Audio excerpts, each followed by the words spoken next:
ajudan saya, Mayor Teddy.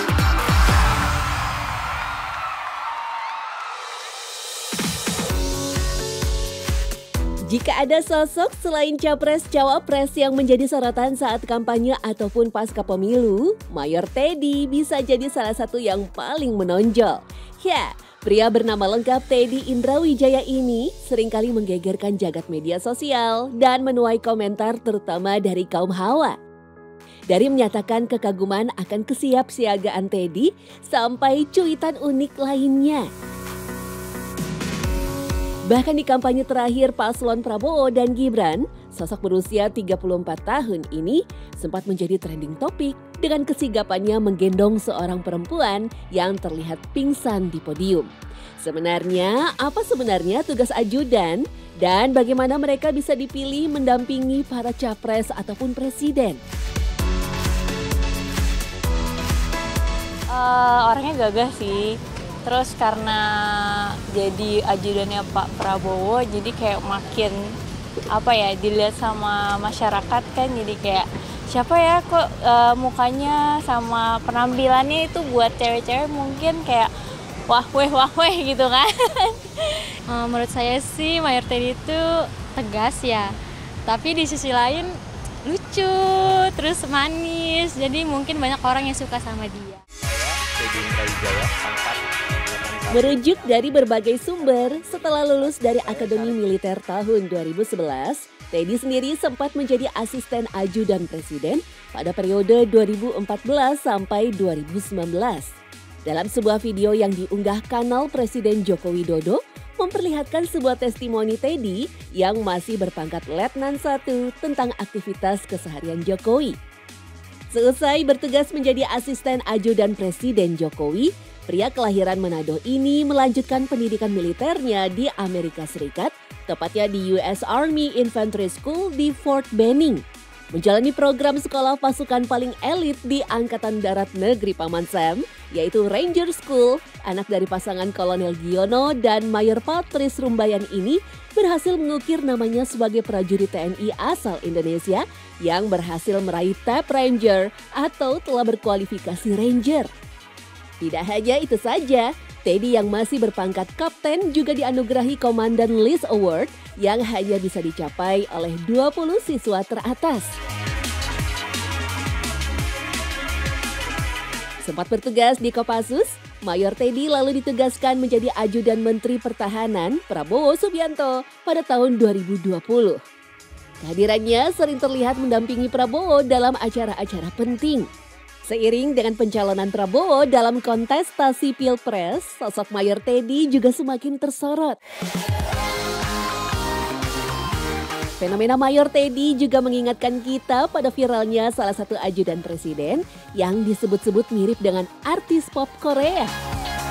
Adalah Kapten Matsoni Misturi, sosok yang berhasil mencuri perhatian publik dengan sikap tenang dan pembawaannya yang kalem. Bersama Kompol Syarif Muhammad Fitriansyah yang juga rekan Mayor Teddy saat menjadi asisten ajudan presiden, keduanya tampak fokus menjalankan tugasnya. Kerap mendapatkan sorotan publik, terutama ketika sedang mengemban tugas mengawal pejabat publik. Pada awalnya ajudan hanya bertugas dalam berbagai hal yang sifatnya administratif. Dalam istilah militer, ajudan juga dikenal sebagai ID the Camp atau mereka yang ditugaskan menempel erat personel berpangkat tinggi sebagai asisten pribadi. Dalam perkembangannya, ajudan kemudian tak hanya berkutat pada administrasi saja, tetapi juga melibatkan keamanan fisik pasif. Karena itulah personil yang diambil untuk menjadi ajudan biasanya berasal dari kalangan TNI ataupun Polri yang telah dibekali ilmu dalam hal pengamanan personil VVIP serta responsif apabila terjadi ancaman tertentu yang mengandung unsur kekerasan. Seorang ajudan itu yang utama adalah memberikan keamanan fisik pasif, dalam artian itu dalam kondisi aman ya, dalam kondisi negara aman. Itu mungkin mau ke sebuah acara, apa saja agendanya, harus pidato atau tidak, dan lain sebagainya. Termasuk juga harus mendeteksi berbagai macam kemungkinan adanya gangguan di tempat tersebut. Juga menjaga kerahasiaan seperti dokumen-dokumen rahasia itu juga harus dimiliki kemampuan itu oleh seorang ajudan. Lantas, apa yang menjadi pembeda ajudan dengan pasukan pengamanan presiden atau Pas Pampres? Tugas ajudan yang meliputi administrasi, protokoler sekaligus pengamanan memang sedikit lebih berat dari seorang Pas Pampres. Kalau pengawal itu kan menjaga fisik secara frontal dari user. Kalau yang namanya ajudan itu juga menjaga kerahasiaan negara, dokumen-dokumen dan lain sebagainya, itu juga merupakan tugas dari ajudan. Makanya ajudan harus pinter. Nggak bisa ajudan yang mohon maaf, yang sekolah kemiliterannya atau kepolisiannya nilainya nggak bagus tuh, jadi ajudan kayaknya nggak pernah ada. Meski begitu, apakah ajudan memang harus bersikap tegas dan seolah tanpa basa-basi? Pasalnya beberapa waktu lalu, Mayor Teddy kembali ramai diperbincangkan warganet ketika menegur Dr. Gunawan Rusuldi yang notabene adalah seorang kolonel. Saat peresmian Rumah Sakit Pusat Pertahanan Negara Panglima Besar Sudirman di Pesanggerahan, Teddy terlihat menarik Dr. Gunawan karena tangan sang dokter terlihat menghalangi Presiden dan Prabowo selaku Menteri Pertahanan. Menurut pandangan saya mungkin karena situasi dan kondisi saat itu berdesakan dan lain sebagainya sehingga harus melakukan tindakan seperti itu. Kritik untuk membangun ya, itu sebaiknya ya melihat situasi dan kondisi yang ada. Apabila dalam kondisi yang aman atau di dalam kondisi ada ancaman kekerasan, tentunya berbeda tindakan. Ya, ancaman kekerasan bisa ancaman militer atau terorisme, begitu. Itu kalau boleh dikatakan ya nggak usah mikir harus sopan atau tidak, begitu ya.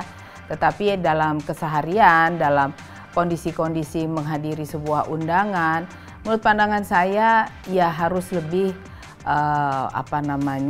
mengikuti aturan-aturan, kesantunan dan lain sebagainya. Terlepas dari kontroversi tersebut, kesigapan ajudan tak hanya berkutat masalah aktivitas luar semata. Seorang ajudan juga harus bisa menyesuaikan diri dengan orang yang dikawalnya, termasuk untuk urusan personal, dari kebiasaan sampai kesukaan sosok tersebut.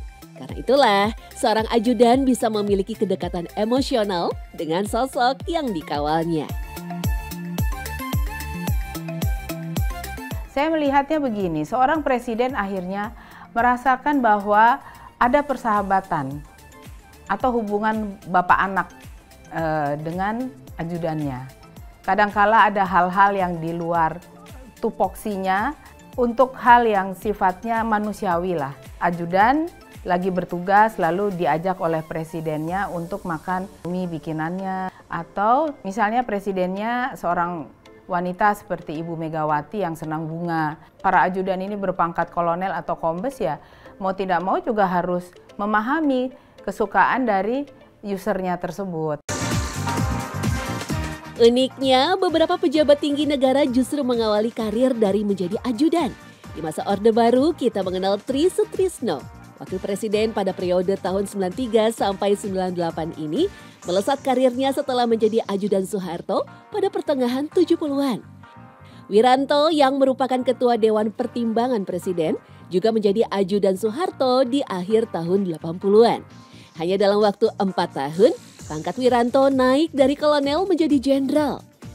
Dari kepolisian, Budi Gunawan yang menjadi ajudan Presiden kelima Indonesia, yakni Megawati, bahkan menduduki posisi strategis sebagai Kepala Badan Intelijen Negara atau BIN. Bahkan sosok yang akrab disapa BG ini menjadi Kepala BIN terlama sepanjang sejarah. Lantas, apakah menjadi ajudan merupakan jalur ekspres untuk meniti karir?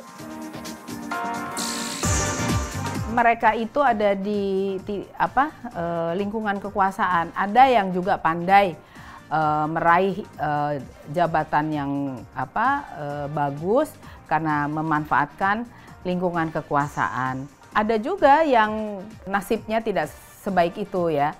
Jadi misalnya contoh saja lepas dari tugasnya sebagai seorang ajudan, pangkatnya lama naiknya, lalu kemudian tempatnya juga tidak strategis ya.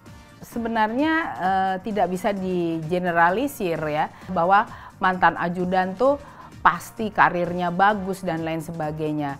Itu juga bagaimana orangnya. Kalau orangnya berprestasi, orangnya punya komitmen terhadap negara bangsa ini dengan baik, lah itu pasti bagus.